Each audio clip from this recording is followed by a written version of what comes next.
आज हम लोग एक नया चैप्टर स्टार्ट करेंगे और इस चैप्टर में हम लिविंग ऑर्गेनिज्म और उनके कैरेक्टरिस्टिक के बारे में डिस्कस करेंगे।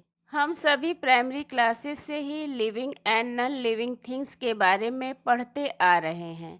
हम यह भी जानते हैं कि जो लिविंग थिंग्स होते हैं वे ब्रेथ कर सकते हैं, लिविंग थिंग्स में ग्रोथ होता है और वह अपने से मूव भी कर सकता है, जबकि नॉन लिविंग थिंग्स न तो ब्रेथ कर सकते हैं, न तो ग्रो कर सकते हैं और वह अपने से मूव भी नहीं कर सकते हैं।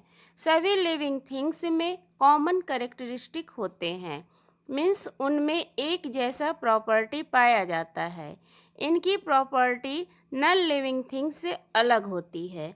आइए अब हम लिविंग थिंग्स के कैरेक्टरिस्टिक के बारे में डिस्कस करते हैं। क्या आप जानते हैं वायरस एक ऐसा माइक्रो ऑर्गेनिज्म है जिसमें लिविंग थिंग्स और नॉन लिविंग थिंग्स दोनों के कैरेक्टरिस्टिक प्रेजेंट होते हैं। मीन्स जब तक यह लिविंग ऑर्गेनिज्म के बॉडी में प्रेजेंट होता है, लिविंग ऑर्गेनिज्म के कैरेक्टर को शो करता है, और जब यह सॉयल, एयर, वाटर में प्रेजेंट होता है तब नॉन लिविंग थिंग्स के कैरेक्टर को शो करता है। वायरस का आउटर पार्ट प्रोटीन का बना होता है। वायरस को living and non living things के बीच की कड़ी कहा जाता है, क्योंकि इसमें living and non living things दोनों के कैरेक्टरिस्टिक पाए जाते हैं। सभी लिविंग थिंग्स सेल से बने होते हैं। सेल को लाइफ की बेसिक यूनिट कहते हैं। सेल को प्लांट और एनिमल्स का स्ट्रक्चर एंड फंक्शनल यूनिट कहा जाता है। मीन्स सेल से ही प्लांट और एनिमल्स के बॉडी का स्ट्रक्चर बना हुआ होता है। यह साइज में बहुत छोटा होता है, जिसे हम नेक्ड आइज से देख नहीं सकते हैं। इन्हें माइक्रोस्कोप के हेल्प से ही देखा जा सकता है, और सेल ही लिविंग ऑर्गेनिज्म के इम्पॉर्टेंट फंक्शन को परफॉर्म करते हैं, इसलिए इसे स्ट्रक्चरल एंड फंक्शनल यूनिट कहते हैं। क्या आप जानते हैं एक न्यूली बॉर्न बेबी के बॉडी में लगभग 2000 मिलियन सेल प्रेजेंट होते हैं। लिविंग थिंग्स बहुत सारे सेल से मिलकर बने होते हैं। अमीबा सिंगल सेल से बना होता है, इसलिए इसे यूनिसेलुलर ऑर्गेनिज्म कहते हैं। जो ऑर्गेनिज्म सिंगल सेल से बने हुए होते हैं उन्हें यूनिसेलुलर ऑर्गेनिज्म कहते हैं, जैसे अमीबा, बैक्टीरिया, यीस्ट, ये सभी यूनिसेलुलर ऑर्गेनिज्म के एग्जाम्पल्स हैं। जो ऑर्गेनिज्म कई सेल से मिलकर बने हुए होते हैं उसे मल्टीसेलुलर ऑर्गेनिज्म कहते हैं, जैसे ह्यूमन बींग्स, कैट, हॉर्स और एंट, ये सभी मल्टीसेलुलर ऑर्गेनिज्म के कुछ एग्जाम्पल्स हैं। प्याज का एक टुकड़ा लीजिए और लीफ को ध्यान से सावधानी पूर्वक हटाइए। अब ओनियन कवर के अंदर की ओर एक पतला ट्रांसपेरेंट मेम्ब्रेन दिखाई पड़ेगा। इस मेम्ब्रेन को चिमटी या नेल के हेल्प से सेपरेट कीजिए और कांच के बने हुए ग्लास स्लाइड पर रखिए। अब इस पर ड्रॉप्स के हेल्प से 1 या 2 बूंद सेफ्रॉनिन डालिए और इसे एक क्लीन कवर स्लिप से ढक दीजिए। अब इस स्लाइड को माइक्रोस्कोप के हेल्प से देखने पर डायग्राम में दिखाए गए स्ट्रक्चर के जैसी संरचना दिखाई पड़ेगी। Living things grow. आपने कभी न कभी कोई प्लांट जरूर लगाया होगा और उस प्लांट को बढ़ते हुए या ग्रो करते हुए अवश्य ही देखा होगा।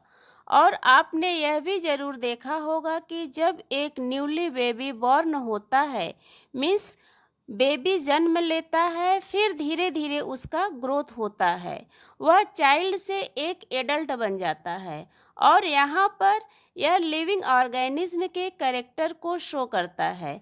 एनिमल्स का एक पार्टिकुलर एज के बाद ग्रोथ रुक जाता है, जबकि प्लांट में यह ग्रोथ होल लाइफ कंटिन्यूअस होता रहता है। सभी एनिमल्स अपने फूड के लिए प्लांट्स पर डिपेंड होते हैं, लेकिन कई एनिमल्स दूसरे एनिमल्स को अपने फूड के रूप में खाते हैं और कुछ एनिमल्स अपने फूड को लिक्विड के फॉर्म में लेते हैं, जबकि सॉलिड फॉर्म में फूड लेने वाले एनिमल्स की संख्या अधिक है। लिविंग थिंग्स रेस्पायर, यह लिविंग थिंग्स का एक इम्पॉर्टेंट करेक्टरिस्टिक है। एनिमल्स और ह्यूमन बीइंग में respiration process whole life means जब तक वे जीवित रहते हैं चलता रहता है, और प्लांट्स में भी रेस्पिरेशन का प्रोसेस होता है।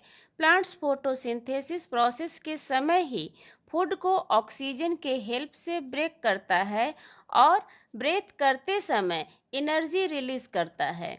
एनिमल्स की तरह प्लांट्स भी ब्रीथिंग या रेस्पिरेशन प्रोसेस में ऑक्सीजन को इनटेक मीन्स लेते हैं और कार्बन डाइऑक्साइड को इस इन्वायरमेंट में रिलीज करते हैं। एक्टिविटी, आपने कभी न कभी डॉग को सोते हुए देखा होगा। अगर नहीं देखा है तो अब आप सोते हुए डॉग को ऑब्जर्व कीजिएगा। आप देखेंगे डॉग के एब्डोमेन वाले पार्ट मीन्स स्टमक में मूवमेंट होता है। डॉग के एब्डोमेन वाले पार्ट का यह मूवमेंट डॉग के द्वारा ब्रीथिंग के कारण होता है। ब्रीथिंग के दौरान पहले हम सभी एयर को इनहेल करते हैं मीन्स एयर को इनटेक करते हैं, और बाद में एयर को एक्सहेल मीन्स आउट करते हैं। जब आप अपने हैंड को अपने नोज के पास बने हुए नोस्ट्रिल मीन्स होल के सामने रखेंगे, तब आप एयर के ब्लो को फील करेंगे। हम एयर रिच ऑक्सीजन को इनटेक करते हैं और कार्बन डाइऑक्साइड रिच एयर को बॉडी से आउट करते हैं। लिविंग थिंग्स मूव, मूवमेंट भी लिविंग ऑर्गेनिज्म का एक इम्पॉर्टेंट करेक्टरिस्टिक है। ज़्यादातर एनिमल्स फूड की तलाश करने के लिए, अपनी प्रोटेक्शन और दूसरी अन्य आवश्यकताओं के लिए एक प्लेस से दूसरे प्लेस पर जाते हैं। एनिमल्स में मूवमेंट को स्पष्ट रूप से देखा जा सकता है, जबकि प्लांट्स एक जगह फिक्स होते हैं।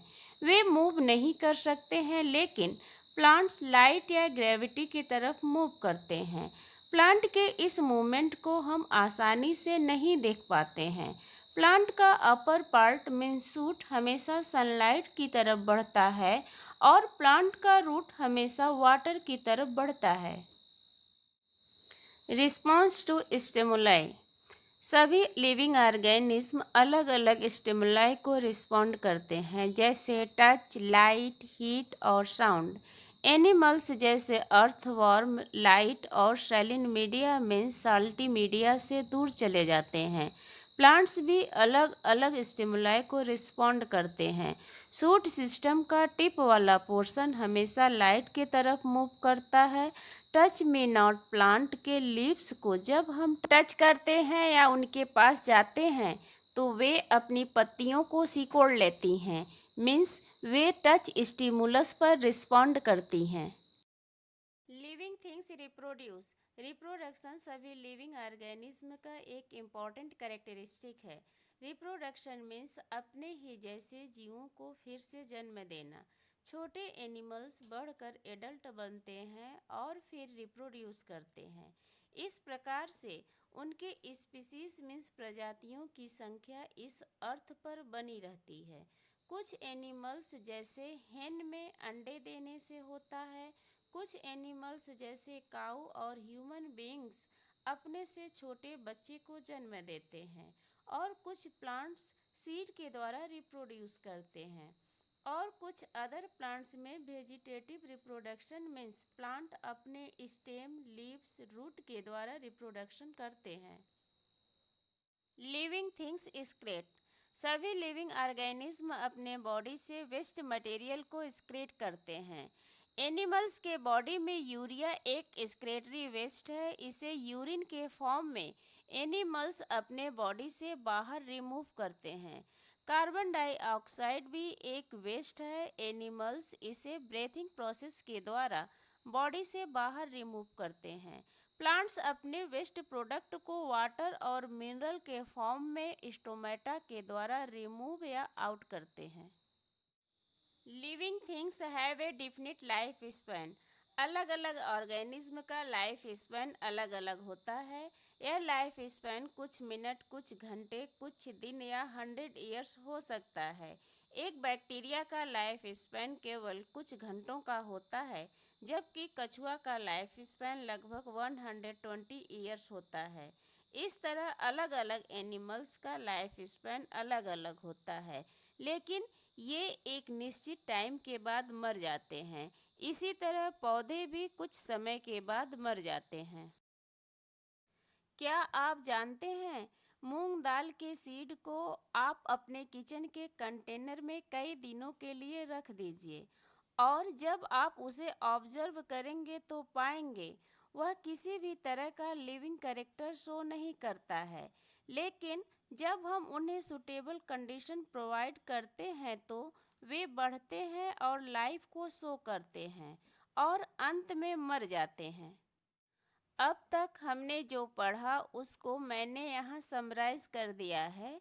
आप इसका स्क्रीनशॉट ले लीजिए, क्योंकि यहाँ से एग्ज़ाम में क्वेश्चंस आते हैं।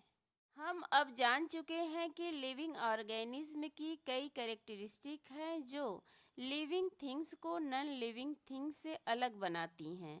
आपने कभी न कभी नॉन लिविंग थिंग्स में मूवमेंट देखा होगा, जैसे टॉय ट्रेन या क्लाउड। ये सभी नॉन लिविंग थिंग्स के एग्जाम्पल्स हैं।